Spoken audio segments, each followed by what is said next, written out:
اس وقت ٹوبو میرے پاس سے اٹھ کر چلا گیا تھا اور میں خاموشی سے کرال میں لیٹا ہوا اپنی سوچوں میں گم تھا کہ ایک آواز آئی اور میں چونک پڑا، امبوکا۔ کرال کے دروازے میں علوشا کھڑی تھی، حسین اور معصوم لڑکی۔ آؤ علوشا، اندر آؤ، میں نے پیار سے کہا اور وہ اندر آ گئی۔ کیسی ہو؟ ٹھیک ہوں۔ کیسے آئیں؟ تمہیں دیکھنے۔ اچھا آؤ بیٹھو۔ اور وہ میرے نزدیک آ کر بیٹھ گئی، اس کی نگاہیں میرے چہرے کا طواف کر رہی تھی۔ دیکھ لیا؟ میں نے مسکراتے ہوئے پوچھا۔ ہاں۔ کیسا ہوں میں؟ جیسے آسمان سے اترنے والے ہو سکتے ہیں؟ او نہیں علوشا نہیں، میں بھی تمہاری طرح زمین کا آدمی ہوں، میں بھی تمہاری طرح ہوں، بابا اور بھیا بھی یہی کہتے ہیں، مگر میرا دل نہیں مانتا۔ تم معصوم سی جو ہو، تم یہاں سے چلے جاؤ گے امبوکا؟ ہاں علوشا، زمین بہت وسیع ہے اور میں یہاں کا رہنے والا بھی نہیں، اس لیے یہاں کے رہنے والے صرف یہاں رہنے کے پابند ہوتے ہیں۔ تم یہاں نہیں رہ سکتے امبوکا؟ نہیں۔ کیوں؟ مجھے بہت سے کام ہے علوشا، تمہاری زمین تمہیں مبارک، تم یہاں خوش رہو، میں جہاں بھی رہوں گا تمہاری خوشی سے خوش رہوں گا۔ میرا دل چاہتا ہے امبوکا تم یہاں رہو اور میں تمہاری خدمت کرتی رہوں ساری عمر۔ نہیں علوشا، یہ ممکن نہیں، میں نے گھبرائے ہوئے لہجے میں کہا۔ میں نے اس کے دیکھنے میں خطرات محسوس کر لیے تھے۔ تم مجھے بہت اچھے لگتے ہو امبوکا، تم بھی بہت پیاری ہو علوشا، مگر یہ ممکن نہیں۔ ممکن نہیں؟ وہ مایوسی سے بولی۔ ہاں، یہ کسی طور ممکن نہیں، میں نے جواب دیا، اور علوشا خاموش ہوگی، گردن جھکائی بیٹھی رہی اور پھر چلی گئی۔ تھوڑی دیر کے بعد ٹوبو اور بیزک آئے۔ عظیم بیٹے، کیا تم ہمارے ساتھ چلنا پسند کرو گے؟ بیزک نے کہا۔ کہاں سردار بابا؟ میں نے پوچھا۔ ہم اس منحوس جیل خانے چل رہے ہیں جہاں میرے زوالہ نے 12 سال قید کی صورتیں اٹھائی ہیں، بیزک نے جواب دیا۔ میں جا کر کیا کروں گا بابا؟ میں گھبرا کر بولا۔ ظاہر ہے وہاں بھی انتقام کے مظاہرے ہوں گے، میں نے دل میں سوچا، اور میں وحشیانہ کھیل نہیں دیکھنا چاہتا تھا۔ ہماری خواہش ہے کہ تم بھی چلو، دیکھ تو لو میرے بیٹے نے کہاں پرورش پائی ہے، لیکن ہماری خواہش پوری کر دو، ہمیں خوشی ہوگی، بیزک نے کہا، اور میں مجبور ہو گیا۔ تب میں بھی تیار ہو کر ان کے ساتھ چل پڑا۔ بیزک ہمارے ساتھ تھا اور زوالہ ہمارے پیچھے۔ وہ ان لوگوں کا اسی طرح احترام کرتا تھا اور خود بیزک بھی۔ اس وقت تو علوشا بھی گھوڑے پر سوار تھی اور پیچھے فوجی دستے کے بہت سارے نوجوان تھے۔ بیزک بوڑھا ہو چکا تھا، اس کے علاوہ اس نے ایک طویل زندگی قید کی صوبتوں میں گزاری تھی، لیکن وہ آج بھی سینکڑوں جوانوں پر بھاری تھا۔ اس کا دم ہم کا وہی عالم تھا۔ قید خانہ بستی سے کافی دور پہاڑیوں میں تھا۔ طویل فاصلہ طے کر کے ہم ان پہاڑیوں کے نزدیک پہنچ گئے۔ قید خانے کے محافظوں کو پہلے سے حالات کا علم ہو چکا تھا، وہ استقبال کے لیے تیار تھے۔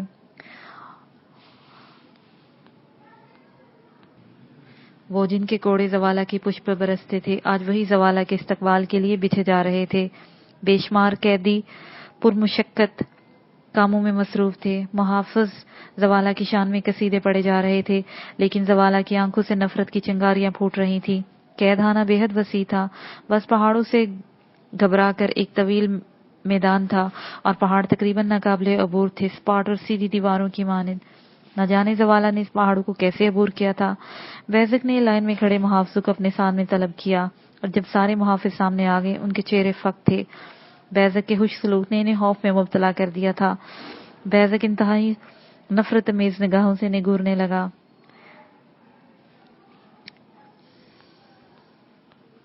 کرائے کے گھوڑوں، تمہیں یاد ہے سردار زوالہ تمہارے ہاتھوں میں قید تھا؟ بیزک کی آواز ابھری۔